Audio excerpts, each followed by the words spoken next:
That would be great, thanks. Okay. So it's 2 o'clock, and I'm mindful that folks who have showed up on time are going. We're going to go ahead and get started, and other folks will be joining us, I guess. Welcome. This is Mary Peabody. I'm with the Northeast Regional Center for Rural Development, and my assistant, my partner in crime here is Heidi. Heidi, do you want to introduce yourself quickly so people hear your voice? Hello, everyone. This is Heidi Muyeso-Kunzman with the Northeast Regional Center and also with the Community and Regional Development Institute at Cornell. So, okay. So what we're going to do, because we're using the phone bridge, is I'm going to introduce Steve shortly, just a second here. But what I would like everybody to do is mute your phone, star 6.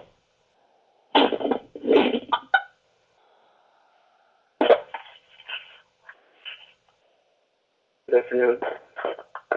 Good afternoon. Who is this? This is Joe, just checking my mute, making sure it was on. It's a toggle switch, so star 6 will both mute and unmute. So, and there should be a little voice in your earpiece that will tell you which it is. And hey, it sounds really quiet, so I'm guessing everybody has gone ahead and done that now. So anyway, welcome to our very first class in Understanding Communities and Their on for another 6 weeks, just like this. You've already heard gotten tons of emails from me, which probably, but I want to welcome you on behalf of the 4 regional rural development centers who are co-sponsoring the event and tell you how excited we are to be offering this. This is a course that has been offered several times in the past, but it's always been offered to extension folks around the country, and this time we've opened it up to community development partners and other folks who work in communities as well. So we're especially excited to welcome non-extension folks to the group and hope that this will be a useful program for you. We're going to offer a couple of different things. We're going to have level 2 trainings and level 3 trainings coming up down the pike. So now that you're sort of in the loop, you'll be hearing from us about other opportunities.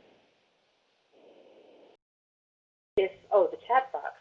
If anytime you have a question, feel free to raise your hand during the presentation, and when Steve gets to a point where it feels like an appropriate stopping point, we'll catch up on questions. And if you raise your hand, we'll remember and we'll call on you. Heidi and I will be keeping track of that chat box. You can also post comments to folks, and then there'll be a couple of poll questions in there. So because we're starting a couple minutes late, I just want to double check and see. Steve, are you still there? Have you unmuted your phone? I'm still here. You're there? Okay, perfect. The one thing I did not do is bring up your bio. So I'll tell you what, would you mind introducing yourself? Yeah, no problem. Okay, and so I'm going to turn it over to Steve Janetta from Missouri, who is going to be our presenter today, introducing the series and talking a little bit about communities in general. And just briefly before I do that, I want to remind you all that the upcoming programs are every Friday at the same time. So if you got here today, you'll have no problem getting here the other times, and you'll see the speakers on the screen now and the dates that they'll be presenting and the topics.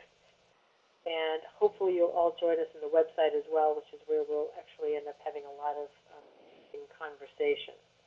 Heidi and I are your facilitators for the entire course, so anytime you have trouble, any technology acts up, anything else, you have questions, comments, feel free to go ahead and email either Heidi or I, and we will get hooked up. We'll be here right through to the bitter end in November.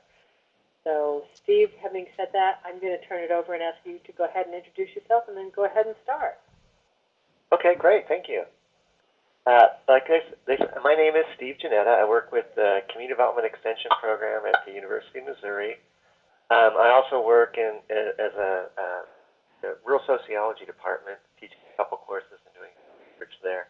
I started out in Extension about a while ago, 18 years ago, working in one of our rural offices down in St. Genevieve, which is south of St. Louis, about an hour and a half on the Mississippi River. My first year, actually within 3 months after I started, we had big floods in early 1993 along there, and kind of baptism by fire in this community development stuff.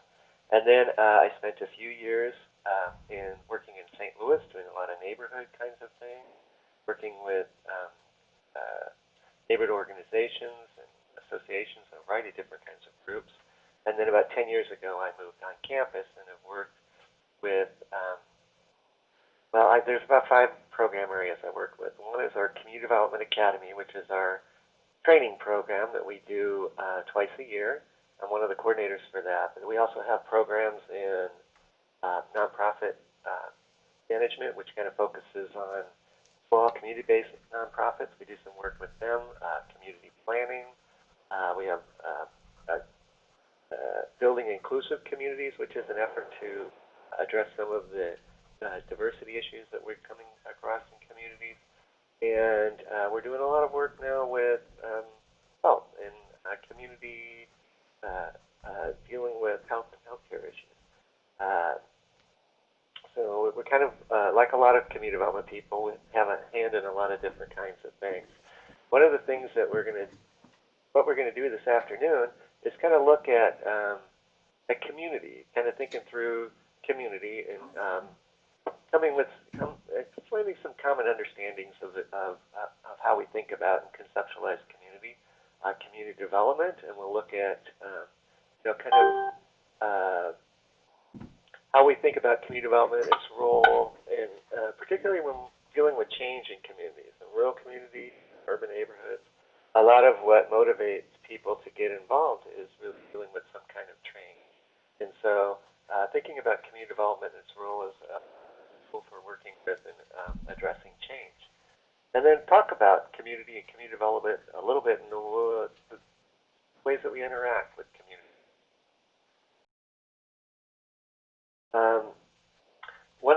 Another thing too that's important is how we think about our own roles when we're doing community work. Sometimes when we're engaged with different organizations or different communities or places, our role will be different. Our perceptions of who we are in that process and who the people we're working with see us in that process can affect really how we approach the work. We'll also talk a little bit about some of the principles that guide the practice of community development. And then we're going to look at a couple of models for doing or conceptualizing community development work. One is the layer cake model, which is really kind of sees community as various stages, more of a linear approach to working community, and then the community capitals model, which kind of looks at the interaction of different aspects of community and development process. And then we'll look just briefly at a general approach to thinking about community development and the community development process.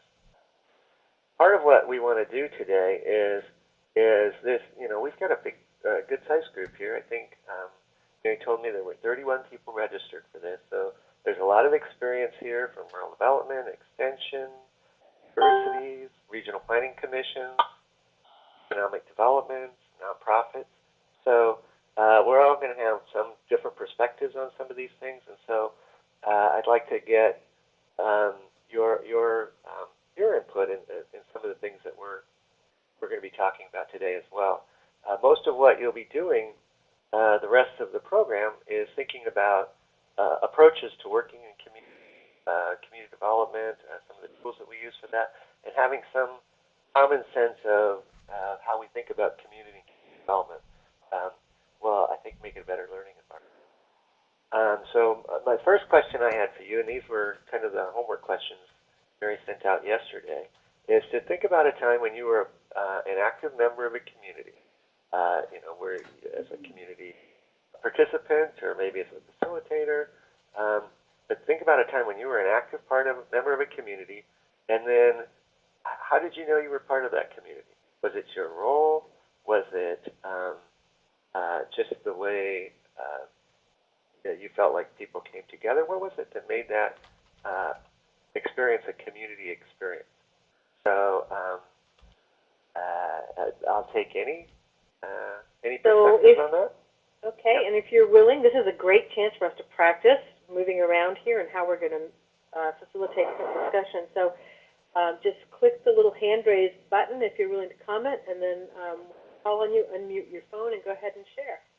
And I think Steve will take answers to any of the 3 questions or comments.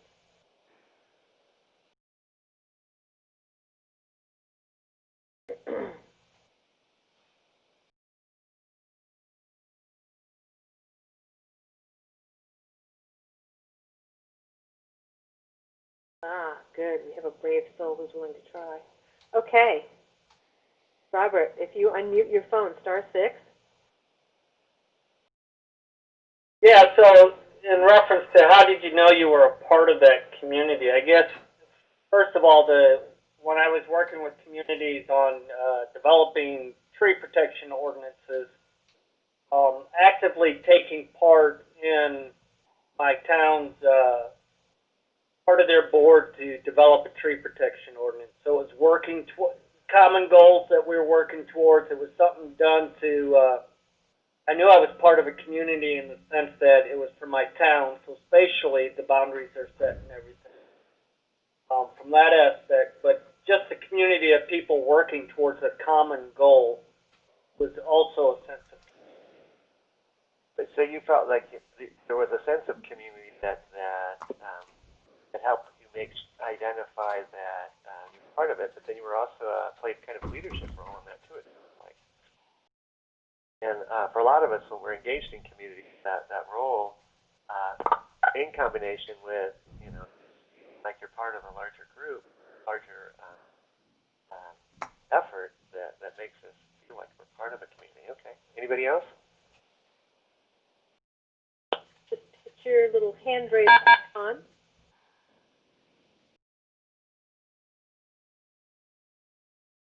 Minnie.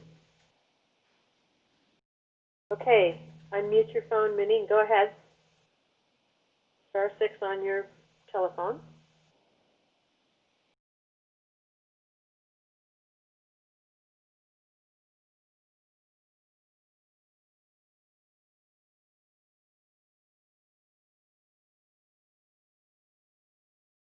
We can't hear you, Minnie. Maybe *6 on your phone.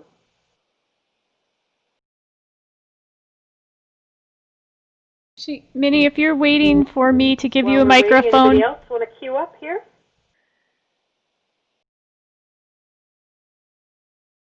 Ladies, this is Bill Cottle. As you know, I'm not on the link, so That's okay. I can't raise my hand. If it does, it doesn't do any good. That's fine. We'll make an exception for you. Thank you. I appreciate it.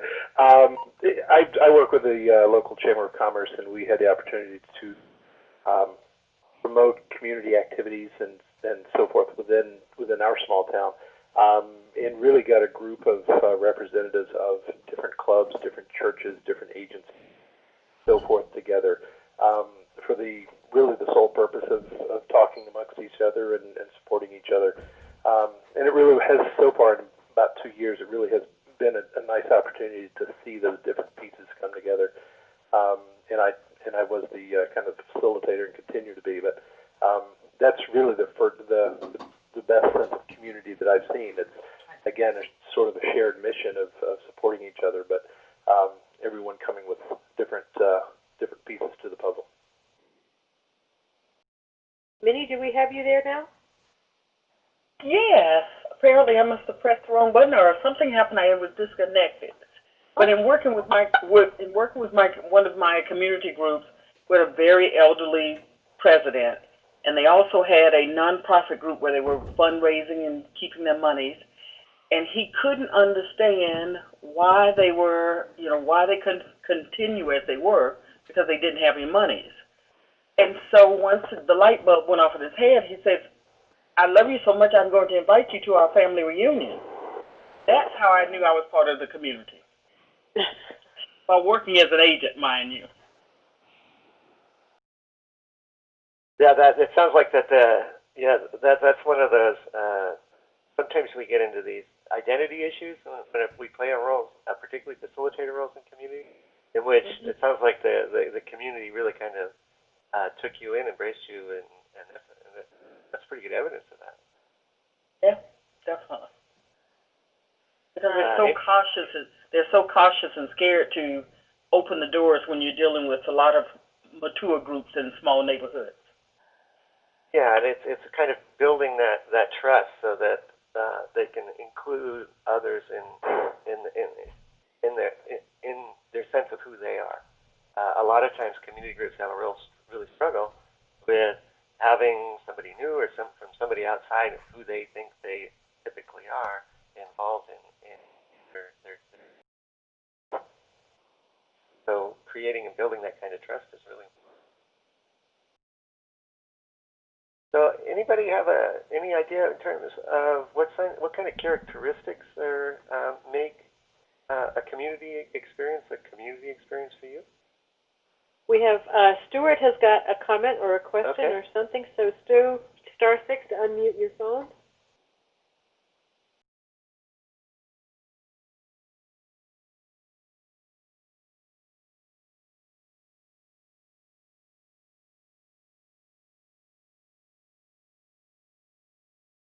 We're not hearing you, Stuart, so you might just hit *6 again on your phone pad.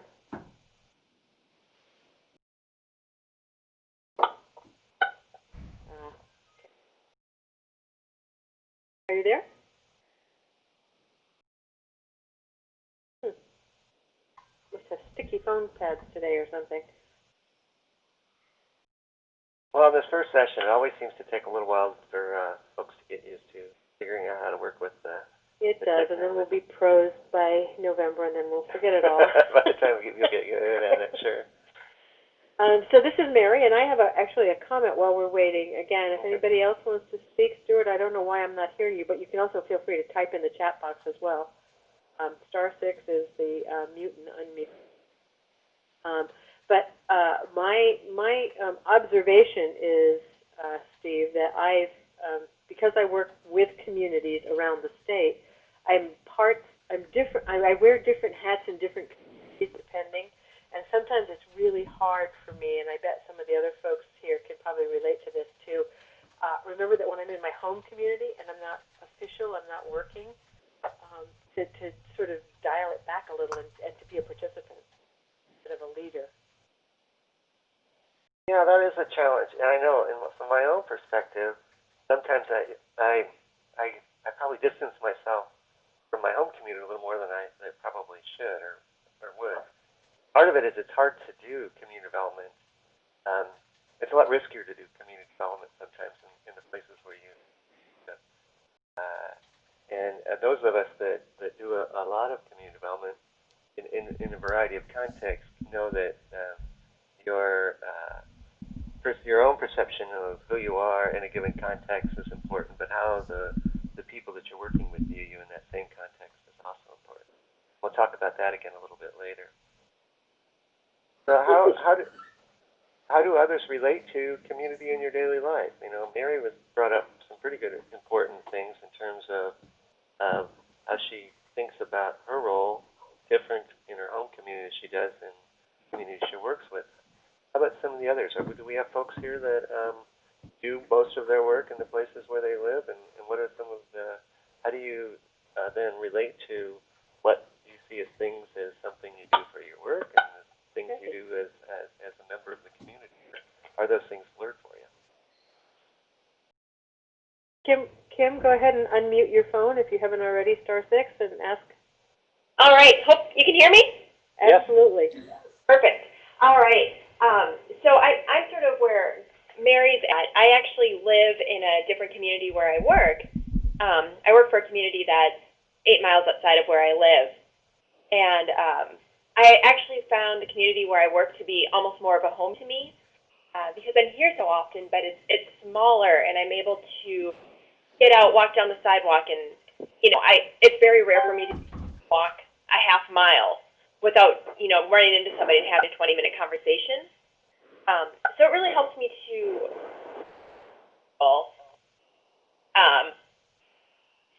you know, to be able to visit with them. And I found myself for the first year, I live in Oshkosh, Wisconsin. The first year that I lived in the community, I hardly did anything there. And now that I'm getting involved, I guess I'm transitioning more into a leadership role in the community where I live as well. And I think it's just where I'm more comfortable. But it's fun. You get to interact with so many different people.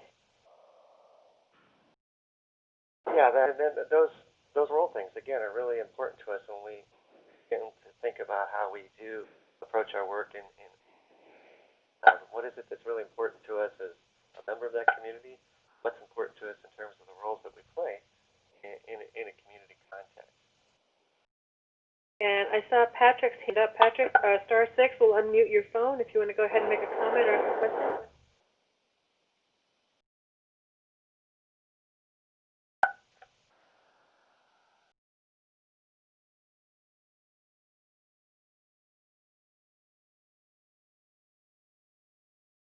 All right. Stuart, you want to try again? *6. Am I live? Yes, Yes, you are. Great. For the interest of anyone else who's having trouble, I discovered that my problem was that I had muted my phone using tunnel control and *6. Oh, yes, that's a good point. Yeah, don't use your phone control. Yeah.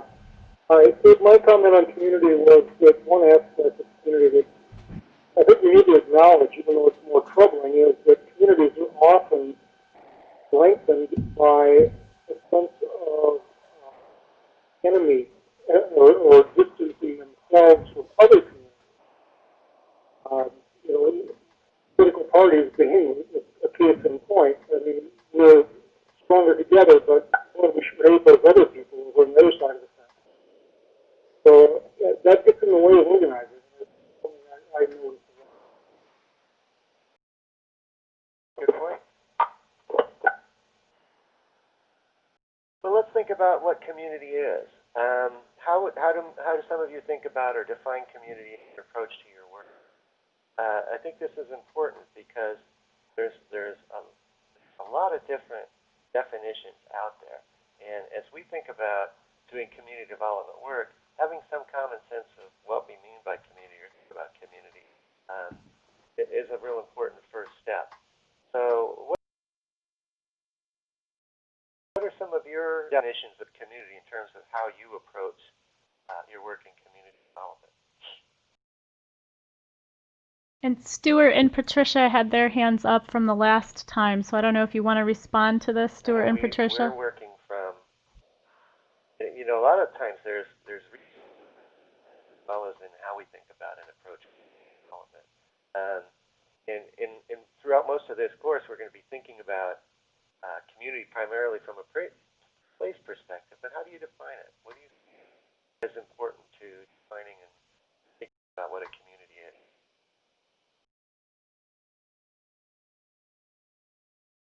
Patricia, you had signaled that you wanted to make a comment or ask a question, so I guess I'll give you first crack if you want to unmute your phone. *6. Maybe you don't want to answer this particular question, but we'll see. Hi, this is Tisha. Yeah. I'm very interested in this part of it because I've worked in the community for a long time.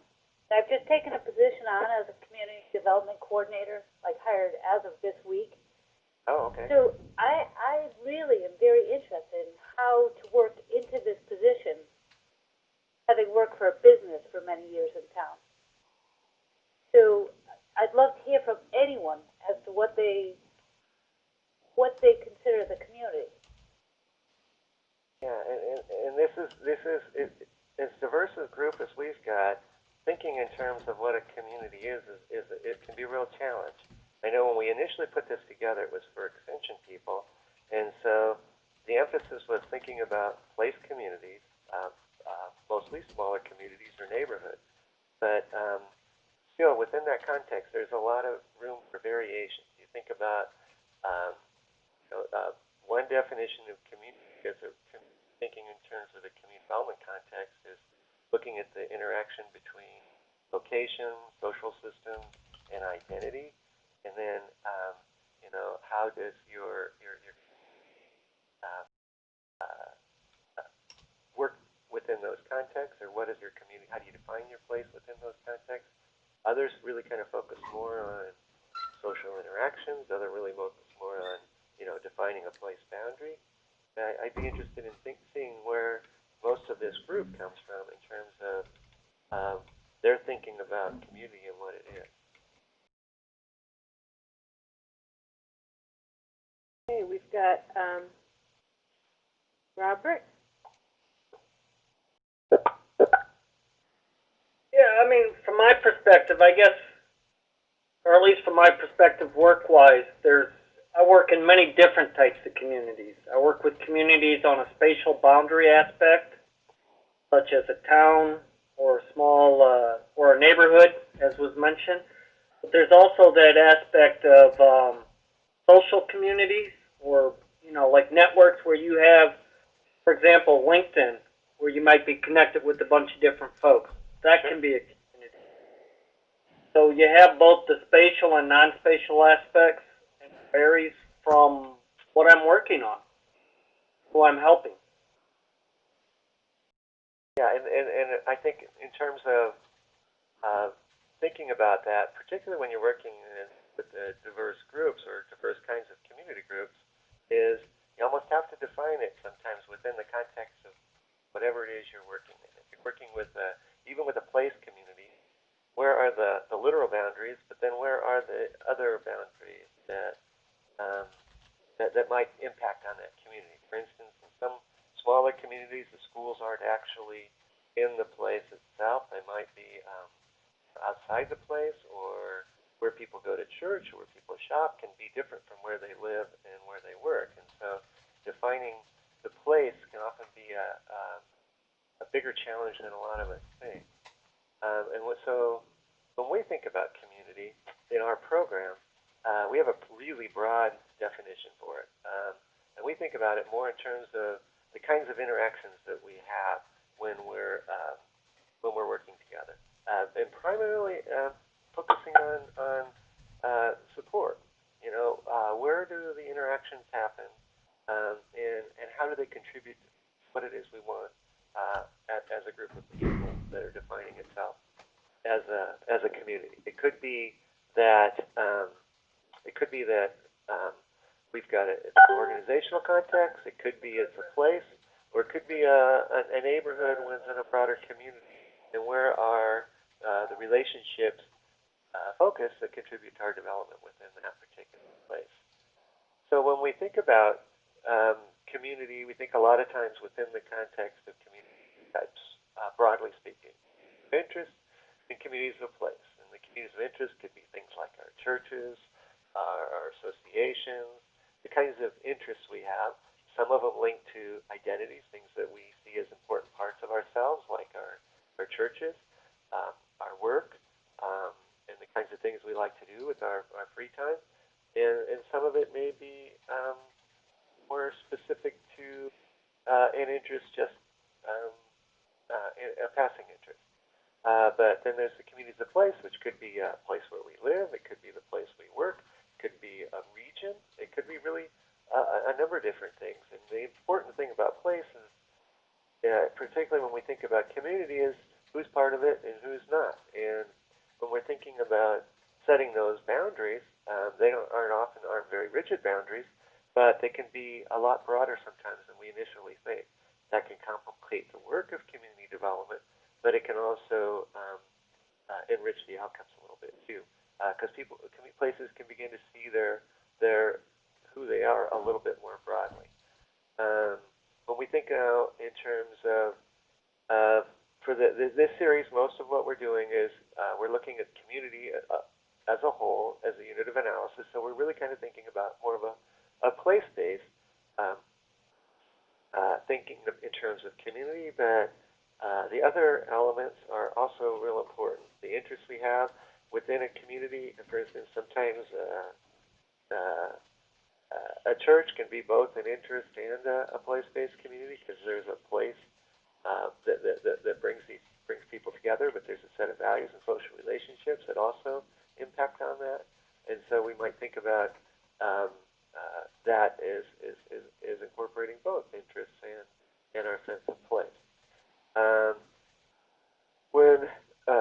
One framework for thinking about community put forth by Wilkinson a number of years ago was thinking about community as having a place, and and some might think of online environments and other kinds of environments as a place as well.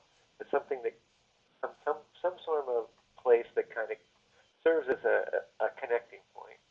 The social organizations or institutions that provide regular interaction amongst the folks that are living or working in that community, and then those things that focus on our interactions around specific interests like churches or education or work. So when you're thinking about community, what kind of community do you identify with the most? I think Mary or Heidi, we're going to I'm post pulling it up the right poll now. so people can make their choices.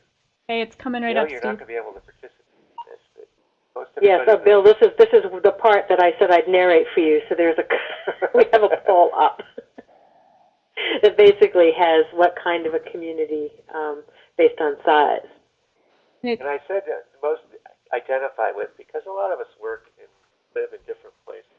So, like the one comment earlier, she said she felt a stronger attachment to the place she worked than she did to when she lived. So, think about this in terms of where you identify with.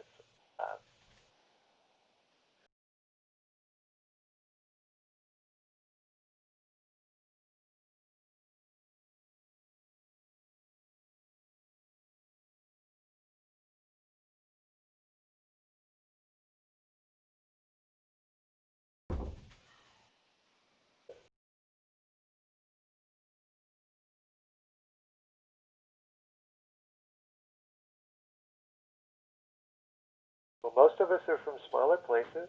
It looks like the small rural community of less than 25,000 people is about half of the responses here, with another, I can't read that exactly, but I think it says 13% is a small rural city, 25 to 50, and 19% is 50 to 150,000 people, with a couple people from a large metro area, and one person at least from an urban medium-sized city. So how you think about community really then affects how you're going to relate to it, particularly in terms of how you your role. Steve, I'm going to minimize the poll. Yeah, go ahead. I don't remember at which point people get to actually see these results. It should have come up on their screen. Okay. Did everybody see it? Yep. Okay, and my screen is blank right now, so I hope I did just try to minimize it. Did it go away for you folks? I minimized it. Okay. So Taking a the way minute. we know community, our experience with it and our understanding of the basic nature of community provides our framework for assessing communities and processes at work. So when we think about community, we're likely to think about it a little different if we identify with a small community, even if we're working in a different environment than how we typically identify with the community. You have to understand that there's differences in terms of thinking about how people approach what they think a community is. I know in a lot of the work that I've done that folks tend to have a stronger attachment to place than some in smaller communities sometimes than they do in larger communities. In a larger community, sometimes when I was working in the city, people had their place attachments to their neighborhood or to their group of blocks, but less so than to the broader city or metropolitan area. And so thinking in terms of how people view their attachment to community and how they think about what a community is really varies a lot from the different ways we can organize ourselves in community, also from how we think about how we we approach work and development in that community.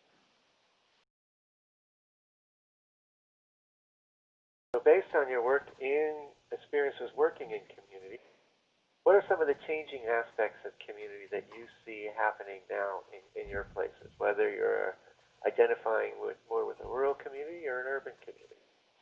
What are some of the things that you see as changing aspects of community? I know right now in the Midwest, one of the things that we're seeing a lot of is a smaller labor force. We've got 1 million less people working in the Midwest region, people of working age, than we had 10 years ago. That has impacts on our communities as in terms of how we think about our own growth and development, whether we're a small community or a larger community. I see many said that there's an older population, and that's also related. That's one of the reasons why we have fewer people in the workforce. Is a lot of folks are getting older. We have the first baby boomers 65 in January this year, and that has an impact on how we think about community and our development, particularly going into the future. One of the things that we've been doing a lot with healthcare is a lot of the healthcare providers are really concerned about their labor force. There's two things that are affecting it.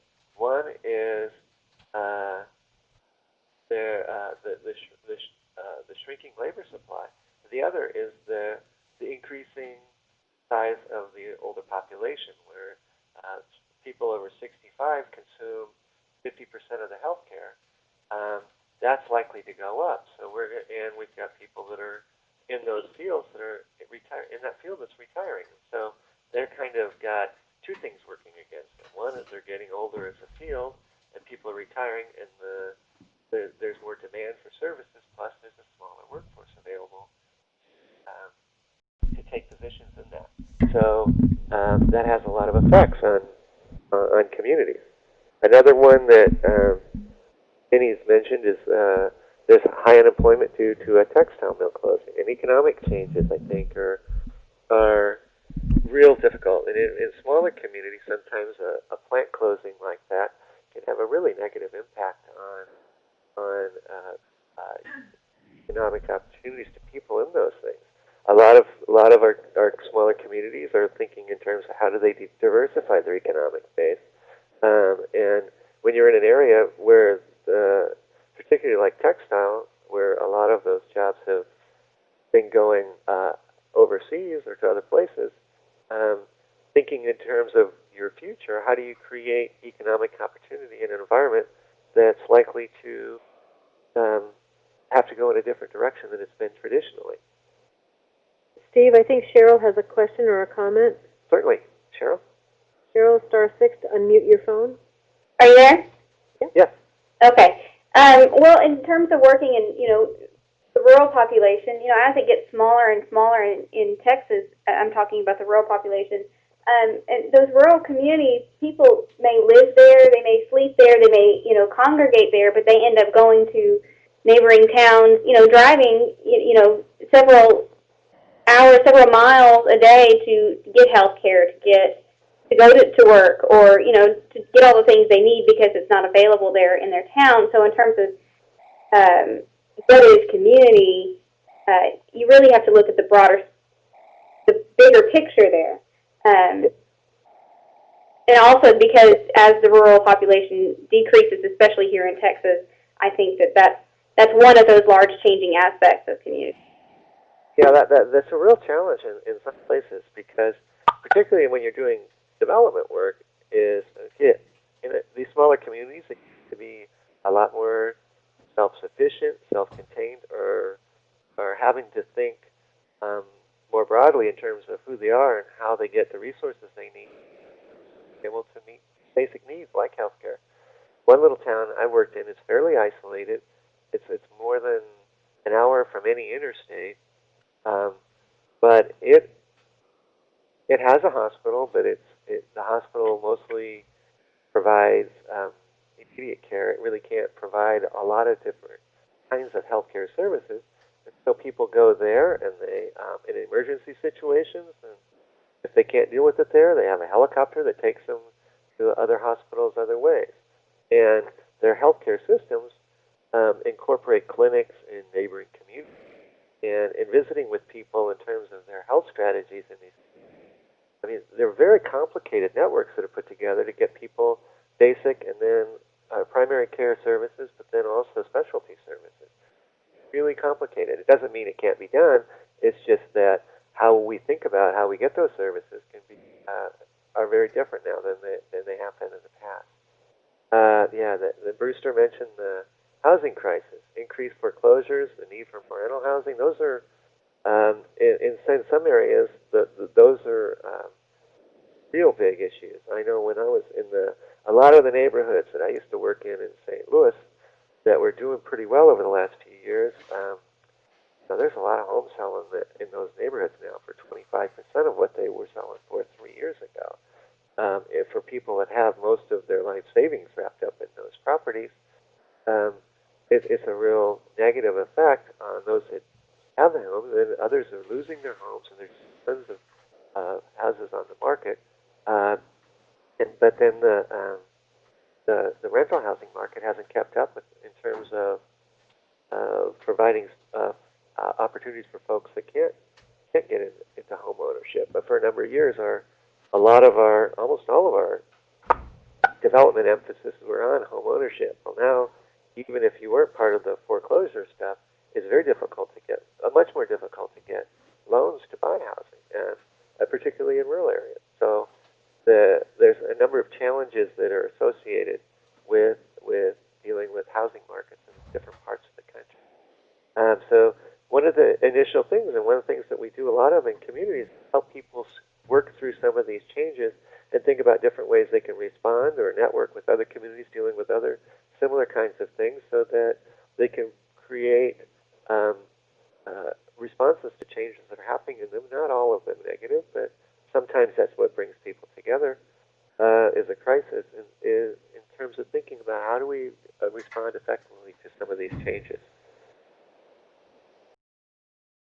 And so when you think about these changes that are happening, what do you think are some of their primary causes? Changes can come from within a community, and it can come external to a community. But one of the elements that, in order for communities to really effectively deal with some kind of change, is to really understand what are the drivers of these changes. Was the housing crisis being driven by changes in the financial markets? And how do those changes affect what's happening to us in our local community? So when we think about what are some of the changes, for instance, when I mentioned the demographic changes that we're seeing in the Midwest, the shrinking of the labor supply, a lot of that is due primarily to the folks aging out of the workforce. In some fields, particularly like healthcare and education, you don't see a lot of people working as nurses or teachers much beyond retirement age because they're physically demanding positions. And so while there are some that can do that, it's not likely to be you're not likely to see a lot of labor supply issues being addressed by folks working into the retirement age, and particularly in fields like that are more physically demanding. And so understanding what the causes of these changes are, in terms of, in that case, the aging of the workforce, and related to that then is a number of immigrants moving into places seeking economic opportunities, primarily because there are some economic opportunities in our communities that are going unaddressed. So are there some primary causes that you think of that are driving change in your communities?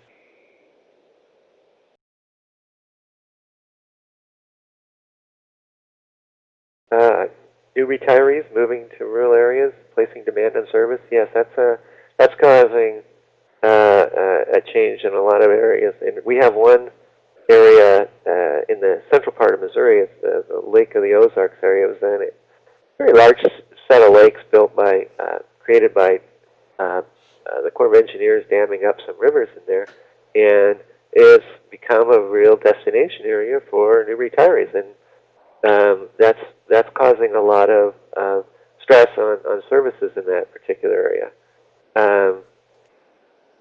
Yeah, Robert mentions the urbanization in North Carolina. North Carolina is one of those places that really experienced a lot of growth, and so their urbanization is driving some of the change there. Development impacting natural resources was another one mentioned here.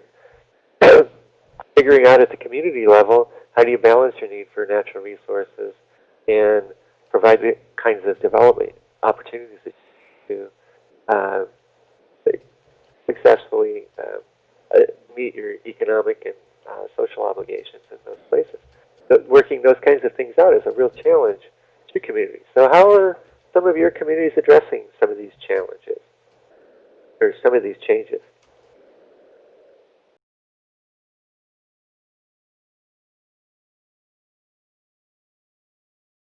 I know a number of you are working in community development kinds of things.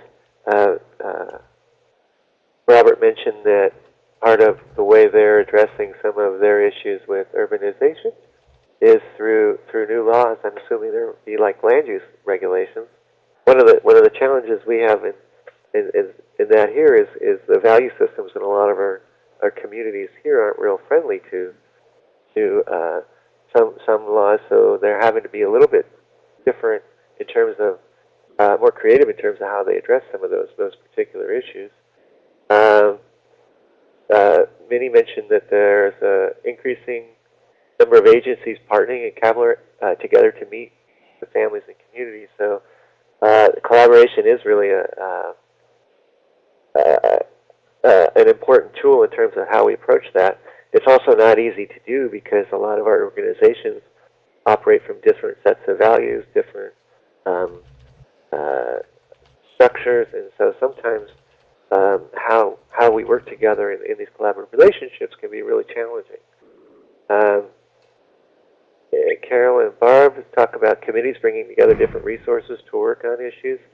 Yeah, and that's again, it's negotiating your role in some of these committees, and some of these relationship issues tend to be some of the biggest challenges we have in terms of how we work together in dealing with issues of community change.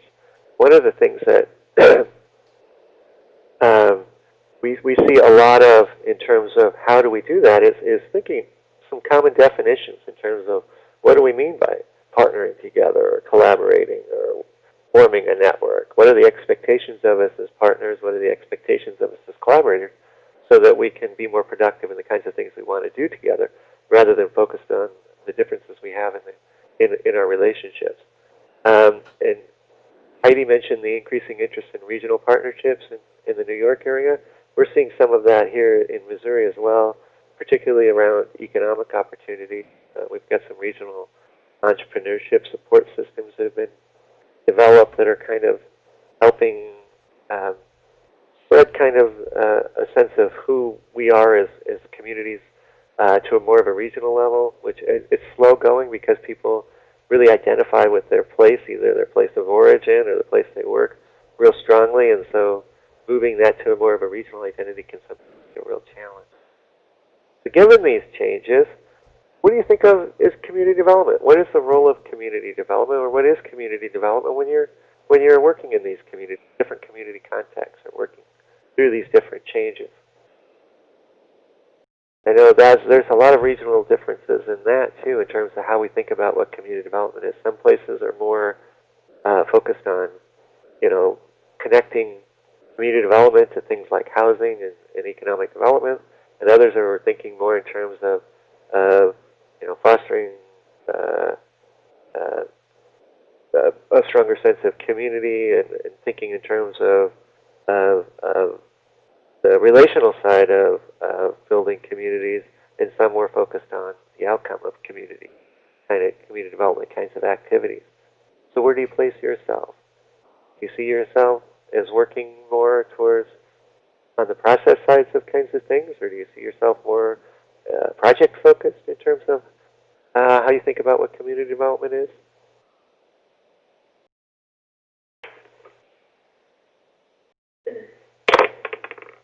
Anybody want to take a shot at it?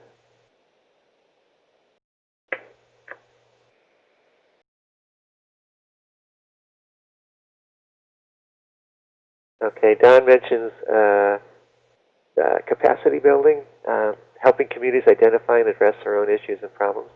And that's a strong tradition in community development, is this idea of helping people develop the capacity to deal with their own issues and problems. And in that there's a strong self-help kind of tradition in a lot of community development contexts. Other ideas or sense about what community development is? Guys, this is Bill again. Forgive me. Sure. I think so far my process really has been trying to establish the links and communication between the different components of the community. Between the churches and the clubs and the nonprofit agencies and the employers and the government side. And what I'm looking for moving forward is establishing more of the planning part of it. We've been meeting informally, but it would be nice, and I think we'd be more productive going forward if we had, a plan in place or we were agreed on what objective we were moving forward. Yeah, developing those relationships is a real important role in community development. Don Littrell, who's somebody that used to work with us here for nearly 40 years, and he's written a lot on community development stuff, talked about you have to go slow to go fast.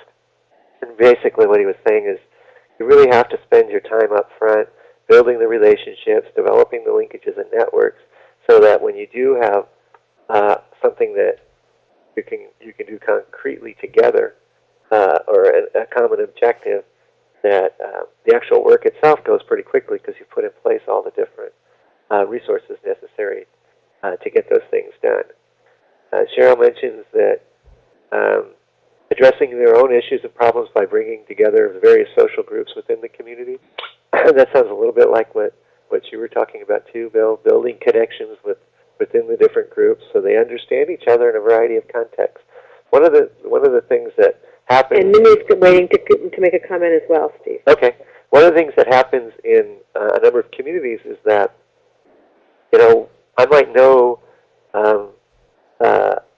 Group A might know Group B for their work together in economics, but they may also have some common interests in other elements of the community too, and they might have to get to know each other a little bit different in order to do that kind of work. And so sometimes it's a challenge to think in terms of because I know you in one way doesn't mean I'm going to be able to know and work with you as effectively in a different context and situation. So that's a real challenge in terms of building networks and relationships in communities. Don mentioned the fact that building trust and among and between the different groups within a community. Yeah, one of the ways we've been trying to do that is to actually have people write up simple letters of agreement, basically outlining what it is that our expectations and what it is we're going to bring to whatever it is we want to do together. That helps avoid some of the problems that can sometimes happen in relationships in terms of as you go through with a project. Sometimes you can't always control for the outcome of a project, but what you really want to do is make sure that regardless of how the project turned out, we haven't messed up our ability to work together on other kinds of issues and things. Minnie, did you want to go ahead and share your comment? Yes, one of the biggest challenges that I have with cooperative extension in helping other program areas understand what CRD or community development is, and the best way I found to describe it is that community development is that one program area or one unit that ties in all the other programs together, whether it's youth, whether it's families, whether it's agriculture or natural resources, because not only do, I'll say for myself as an agent, we have to know all of the combination of all of those different program areas, so that when we go to a community, what I look at is not only just helping that neighborhood association, I'm also looking at, what does their yard look like? What does their home area look like? Because that, too, has a vital, part for all the persons in there. are there youth activities going on? How can we bring that into the whole association? Those are good points. One of the things that a lot of community development, um, the way we frame community development often is holistically. So when we're thinking about the community development, we're not thinking strictly about economic development or strictly about housing or strictly about education. That might be our particular passion or interest, but in community development, we want to look at the relationship between those different things. Because a change in the kind of jobs we have is going to have an impact on those other areas as well. Or, if we add a new business to our community or our neighborhood, what does that mean for where people are going to live or where they get to school or the kinds of infrastructure that we need to support those things? Then also, Kimberly mentioned it's helping communities see their potential and create a common vision for the future. That is real important. Oftentimes, we're going to find a lot of differences within communities, but there's also going to be some shared values, and it's around those shared values that we can often focus on in terms of developing a vision for how we can work together going into.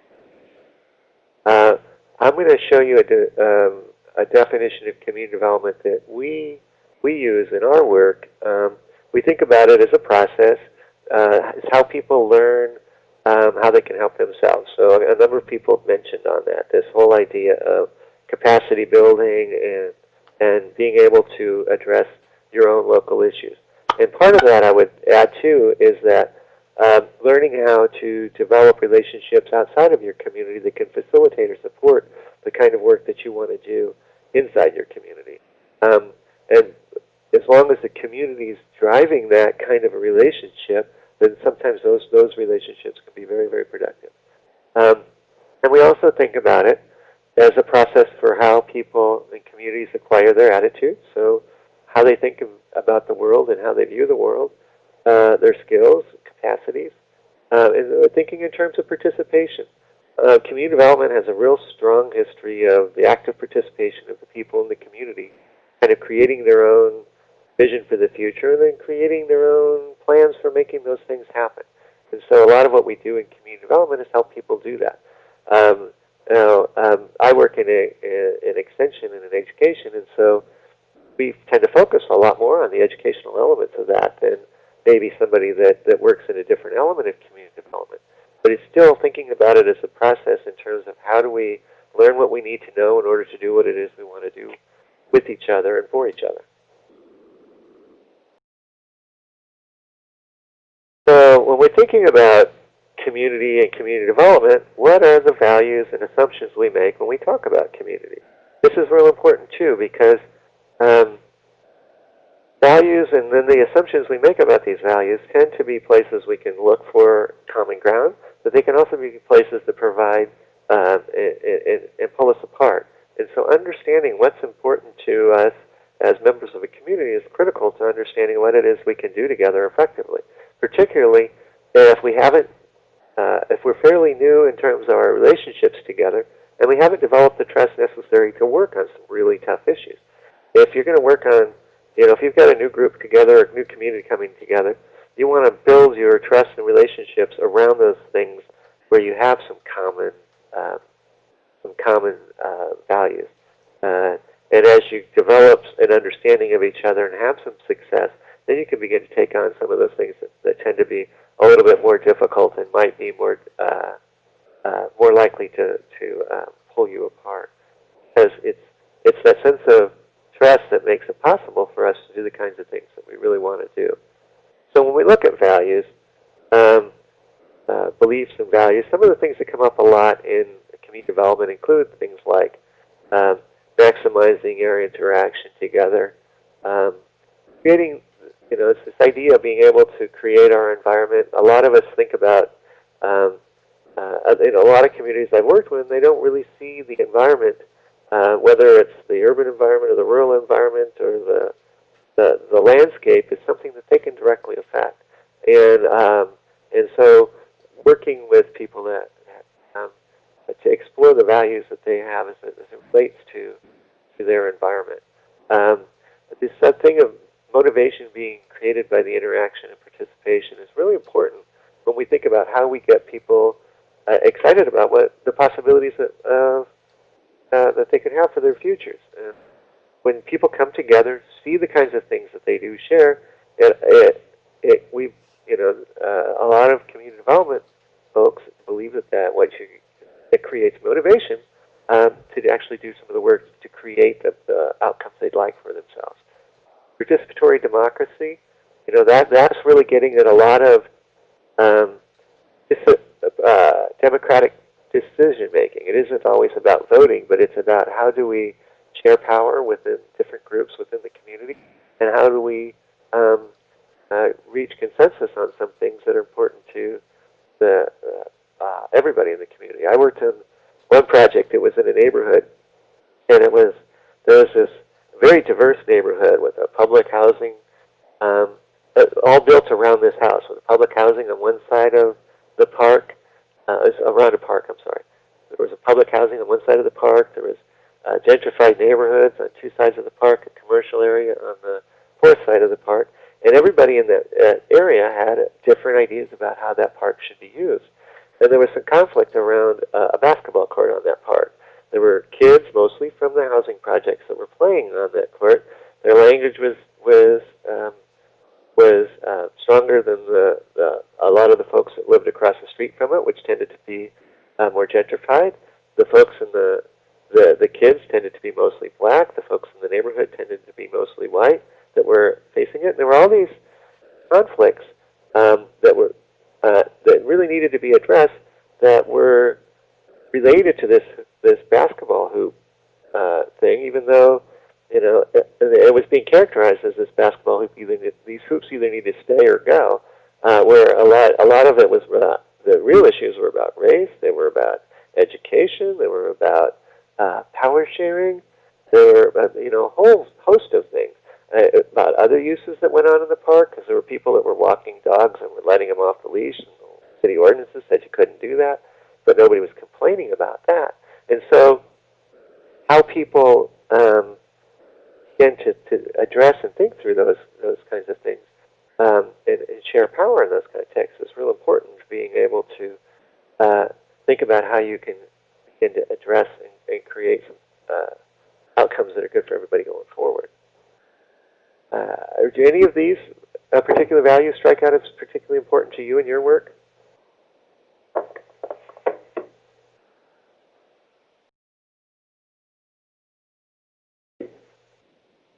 And, how many of you think in terms of the kinds of values that are present in the different communities in which you're working with, and how they play out in the different community issues you're trying to express? Jenny, I see your hand was up. Oh. I think she was just agreeing, Steve. So are there any of these that really jump out at you in terms of as being particularly strong values that you either share or you see in your work? I know capacity building came up quite a bit in our discussion so far. The idea of being able to affect our imposed environment, meaning if we're working and living in a community, that we do have the ability to affect change in that. A lot of places I've worked with, you'd be surprised how many really don't. They think the environment is the way it is, and they're stuck with it. And so helping people work through those challenges is really important. There were a couple of comments in the chat box.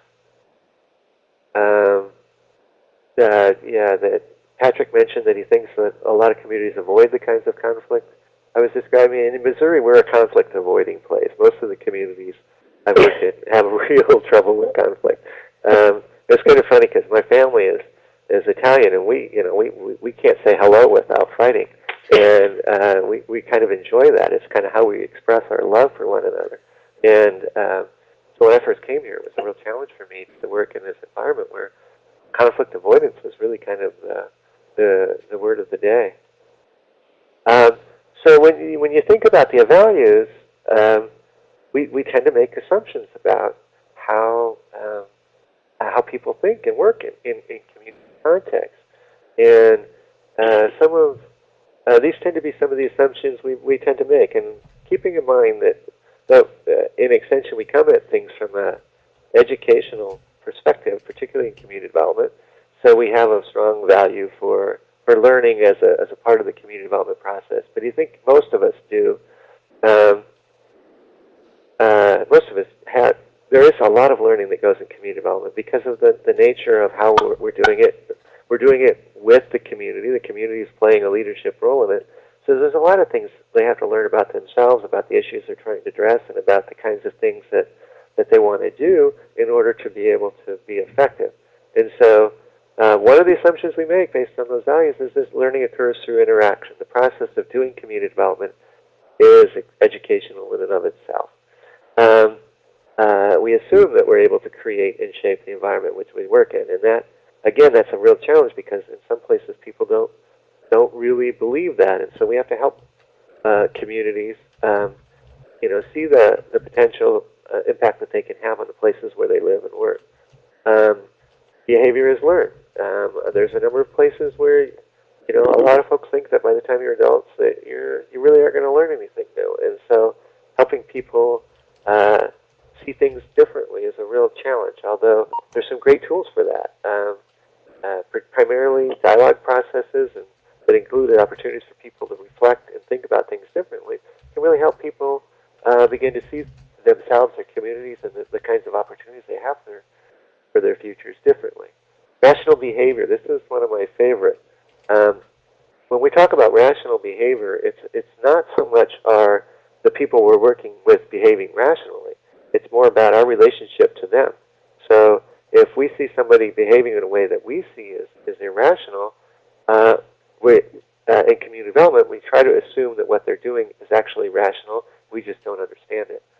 When you do that, it puts the onus on us as facilitators of change to understand why they're behaving in a way we don't necessarily understand. I think that's really important to us in community development because we work with communities can be such diverse places that oftentimes, you're just not going to understand why people do things a certain way. And if we assume they're behaving irrationally because we don't understand it, then we're not likely to ever really get across those differences. So if we can assume that people are behaving rationally in their interactions in community, then when they do things we don't understand, it becomes on us to figure out why those differences are happening. And so it's a little more productive way to think about difference in community. So community development principles are really key to being able to understand when we're being productive and when we're not being productive. It's one way we can build trust with communities in terms of how we think of our relationship to the communities we're working with, particularly when we're not directly a part of that community. I know, and we'll show you them in a minute, I use a lot the principles of good practice from the Community Development Society to kind of guide my work in terms of how I interact and develop processes with communities, because that helps me figure out what's an appropriate role for me and what's not an appropriate role for me. So some of these particular community development principles are really about helping us figure out what those values and assumptions look like in the context in which we work. A principle is the idea of the right to be heard, a voice. So a lot of what we do in community development is help people share their perspectives on the things that are happening to them in their communities. You'd be surprised how often or how many different segments of the community don't really get to participate. There could be a lot of reasons why. It could be they don't trust that what that they say is going to be helpful. Sometimes it's they just don't really have the opportunity. Sometimes, or that the forums in which those things that are where those opinions are sought aren't seen as safe for a lot of folks. So when we're thinking about how to work in community development, is how do we help people share their voices and participate, particularly as it relates to decision making. Sometimes we have communities where there's large segments of the community that just don't get to participate in decision making. And so how do we structure our community development programs and processes in ways that facilitate participation? Accurate information is important to community development. We have to remember that we need diverse sources of information. There's a lot of local information that can help us make sense of what we think of as like secondary data and the kinds of information that are available from public sources, which they're going to talk a lot about next week. But the idea that the information we have fairly represents the community that we're working with. Sometimes there's local myths that the data about a community it can challenge, and what you can do with that is use that information and those belief systems as a way to begin to explore the information you have and where those perceptions come from. Mary mentioned that broad participation is a big challenge for a lot of communities she works with, and broad participation is a real challenge, and part of it is we get locked into these ways of doing business. I know we're just starting to do a comprehensive plan here in Columbia, where I live, and a group from the university has been contracted with to do some facilitation, and they want the community itself to develop the recommendations for the plan.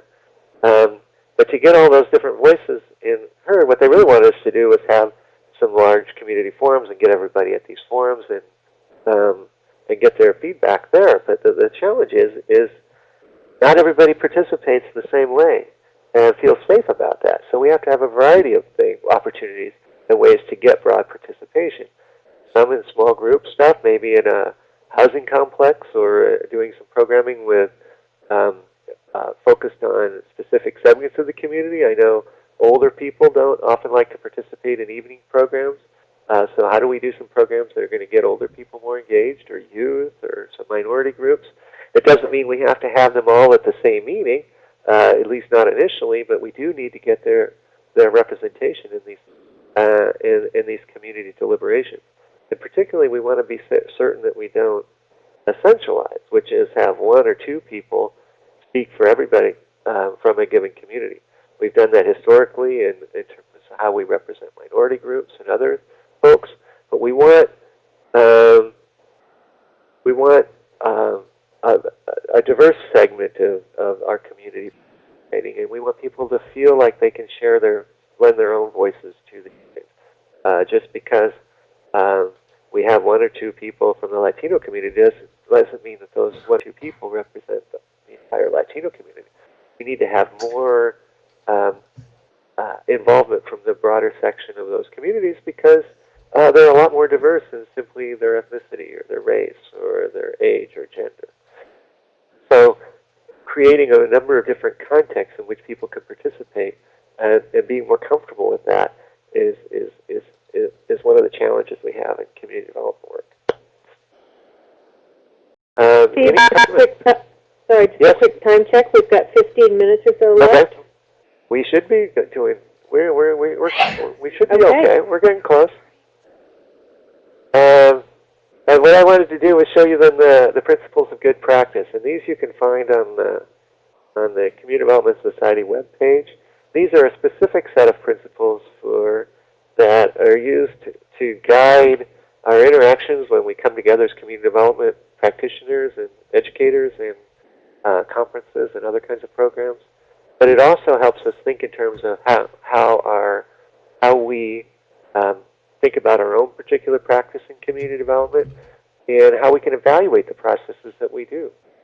So when I work in a community development process, I'm not just evaluating the program on the outcome. Did we get the new school or the community center or whatever it is we came together to do? But did the process represent the various segments of the community affected by the project we're working on?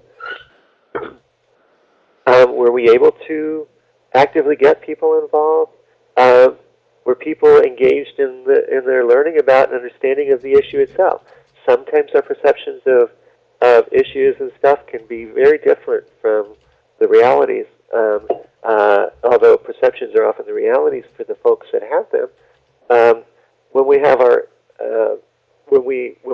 bring people together, that have different perceptions about their communities. It's that opportunity to help them understand each other, to educate each other on what those different issues mean, given from our place in the community, as well as the how they're represented in the various economic, social, and other kinds of data that we have about our places.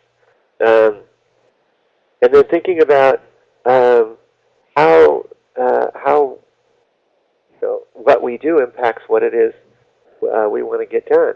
Having different alternatives for people to choose from is really important to successfully assessing whether or not our program was effective.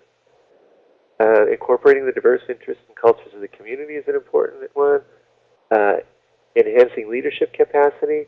A lot of projects sometimes tend to be focused on a specific outcome, but if you can meet that outcome and get the new building or the new facility or the new program, do you have the leadership in place to make sure that the program's effective, or that facility is able to provide the service that you want it to provide over time?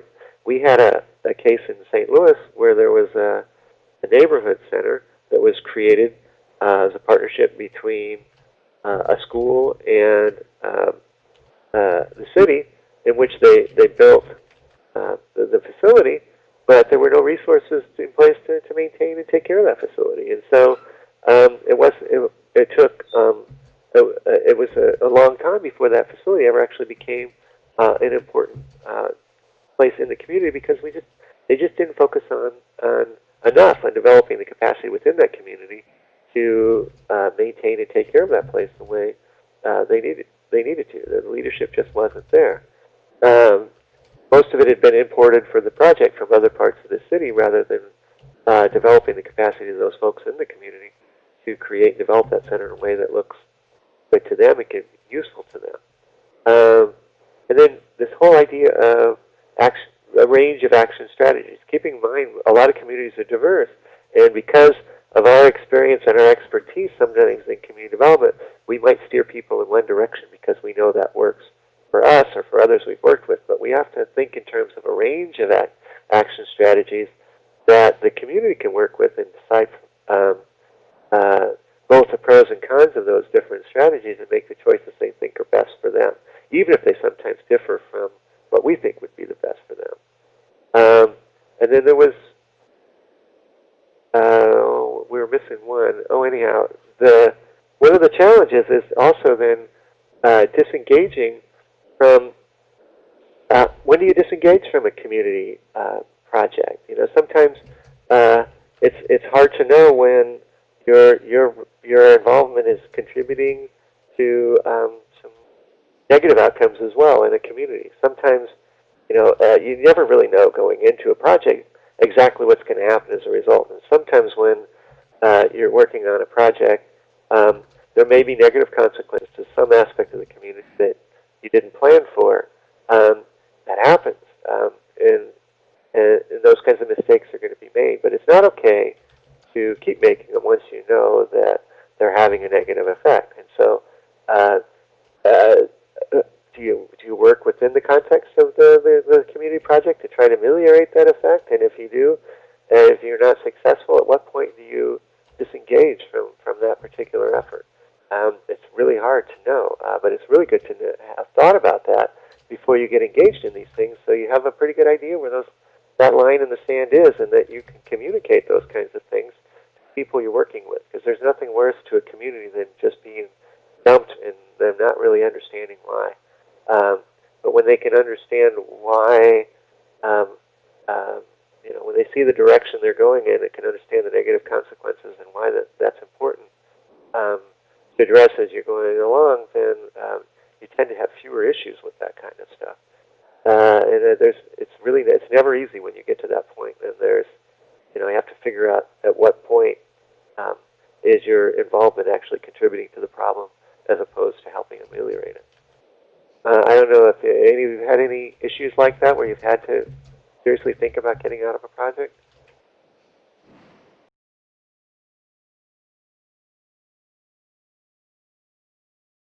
Well, there's a couple of things I wanted to show you before we finish up this afternoon. One is this idea of the basic nature of community, our association with it. there's coming out of sociology, there's this idea, Thomas, thinking in terms of natural association and rational association. Our natural association is how a lot of us think about community, our primary ties, our family, our close community, informal association. Somebody mentioned early on this whole idea of the sense of community. That comes from this whole idea of national association. And a lot of what happens in that context is a lot of the rules and the things are understood because of your membership and presence in that community. The rational association tends to be more formal. The formal relationships, it's basically the kinds of forming relationships we need in order to survive or develop individually. So we may, your formal government, more contract kinds of relationships or instrumental relationships in terms of how we think about how we work together. Our community is focused more on formal sets of relationships to get things done rather than our natural association or our primary ties to the community. And so there are pros and cons to each one, and a few communities are totally either one. Initially, when this was done, I was thinking the natural association tended to be smaller, more pastoral, and rational association tended to be larger, more urban, and it was seen as a this or that. But in a contemporary context, we see both of these elements a lot in the kinds of communities we work with. And thinking in terms of how we approach our work in communities is most communities exist along some kind of continuum in terms of how they view their community. And few places are either strong, completely this whole idea of we put the value of the we before the I, or to the other side where we put the value of the I before the we. Most of the communities we work with will have a range of this. And some communities are going to be more oriented towards a stronger sense of community, and some are going to be more oriented towards a stronger sense of the individual. And it can vary a lot from project to project, value to value, in terms of how we think about our relationship to community in that different context. So I want to do another quick poll, is when we think about community, how we know community, Mary Domahide put together an interesting article on that a number of years ago, where she talked about how we experience community. Community as being something we're part of, that we act on, that we're part of, or is it something that we experience through our interactions with community? Is it something where we think of ourselves then as an insider or an outsider in the communities in which you work? In this next poll, what I'd like you to do is to think about yourselves in one of your community contexts. Do you see yourself as an insider in that particular community, someone that has a stake in what you're doing? As a partial insider, somebody that's lived in the community but was representing, in this case, my case, the university, or it could be your organization? Or as an outsider, somebody that doesn't live in the community but only participates in the community because of your position? As a partial outsider, somebody that doesn't live in the community but because of the organization, you're widely viewed as part of the community? Or as a partial outsider, somebody that lives in the community but was representing their organization, the government, or the university? Because when you're in these contexts, it's really hard to know sometimes, not just how you view your position, but how does the community see you? I know a lot of our extension folks, when they're out in, particularly those that are living and working out in different parts of the state, in a given project, they may see themselves as an outsider, part of the university that is there to facilitate change, even though they might live in that community. And so, but the community might see them very differently. And so that can sometimes cause some tension or create conflict between the community and us that are trying to help facilitate change. And other times, because we might live in the place, we see ourselves as an insider, but the community sees us as representing that organization or that institution and can't get past that in terms of how they view us, in terms of being as part of that community. And so I know most of us in the context see themselves as partial outsiders, someone that doesn't live in the community but participates in the community because of their position, or somebody that doesn't live in the community but because of the organization are viewed as part of the community. And those are important things to have in mind around each of the projects that we might be working on. Okay. And most of us seem to be considering ourselves as the partial outsider. Go ahead and close that. What I want to do then was show you a couple of, quickly show you a couple of models for thinking about how you conceptualize work in community development. And the best one to use is the one that your community is most comfortable with and you're most comfortable with as a facilitator. There are many different kinds of models. I think Bo Ballou is going to talk about a couple of these later in the program. I just wanted you to think a little bit in terms of how you conceptualize work in communities. There's this, it's called the layer cake model, or the total community development model, in which it views the community in terms of the leadership, the human and social interaction and capital, the support systems, physical infrastructure, and the economic base. And it's different combinations of these things that lead to different kinds of development. And so if you have all of these things, you're thinking about community development. If you're looking at the top three, you're thinking really more in terms of economic development, or the top two in terms of industrial development, or at the base of the thing, leadership development. But community development exists when you incorporate all of these different systems into your thinking or your analysis of community. The next one is more relational in terms of thinking about your community in terms of the various kinds of capitals that exist in the community: the built, the natural, the cultural, the human, social, political, financial capital. And it's thinking in terms of where are the resources we have and the different aspects of thinking about our community more as a set of resources, and how we can bring those resources to bear to create the kind of places we want for our communities, where we want to live. And there's a number of different ways you can approach or combine these capitals to begin to think about your work in community development. We used a variation of this to do a lot of work assessing integration of newcomers into rural places, and we're really had some interesting results in terms of understanding people's perspectives on integration and the barriers that were facing them in integration, and how they could use the resources that they had to begin to address some of those challenges. And then finally, I just wanted to show you the basic community development process. You know, it's not a linear process, particularly if you work as a community development facilitator. It's, you know, often, very rarely do we get called in at the beginning when they're organizing. Sometimes, but a lot of times we get called in when they're at some point in their process and are having some issues or trying to figure out where to go next. And so, you know, you might be working with a group at the point when they're developing visions and goals, and as they do that, they might realize they don't have everybody there that needs to be there, so they have to go back and they get new people engaged, and they're going to bring different kinds of information and perspectives that end up having to be incorporated into your vision. So those kinds of things can go on, you know, sometimes at the same time, but in a variety of different ways. So not thinking about it as a linear process is really important.